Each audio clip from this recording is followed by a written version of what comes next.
Also tonight, new research shows that rent is consuming a bigger and bigger proportion of young people's income. We'll discuss. I don't know many people who are buying houses right now. They're struggling to pay rent and pay bills. I guess that's kind of normal for my generation.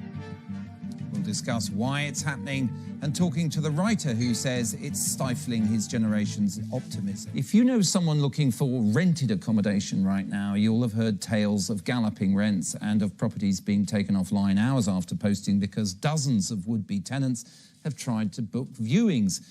Data, of course, is not the sum of anecdotes. It's true. But the data also confirms the gruesome details. A survey of 150,000 people seen by the BBC suggests that the young are hardest hit, with 4 in 10 spending 30% or more of their income on rent. That's prompted many to pack properties with more of their friends, others to seek a cheaper type of tenancy called a guardianship. This Soho office used to be the London lair of a well-known heavy metal band who shall remain nameless. But they aren't using it now. This kit belongs to the new residents.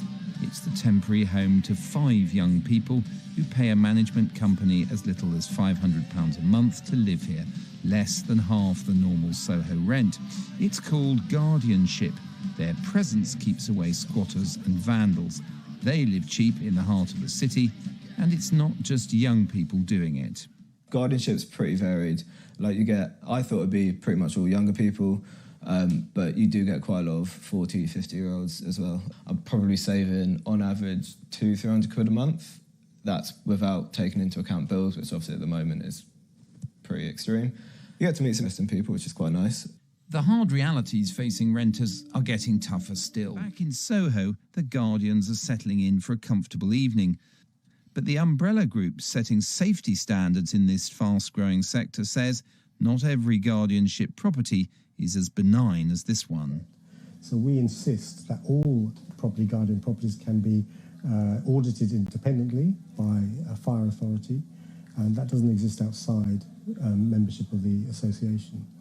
So there is a darker side where perhaps people who will cut corners to try and make their properties perhaps not most appropriate or suitable even for living in, they'll convert them for the benefit of becoming property guardianships. We don't know how many property guardians there are. It's an invisible sector, but certainly there were several thousand at the last count pre-pandemic, and the sector has grown since then.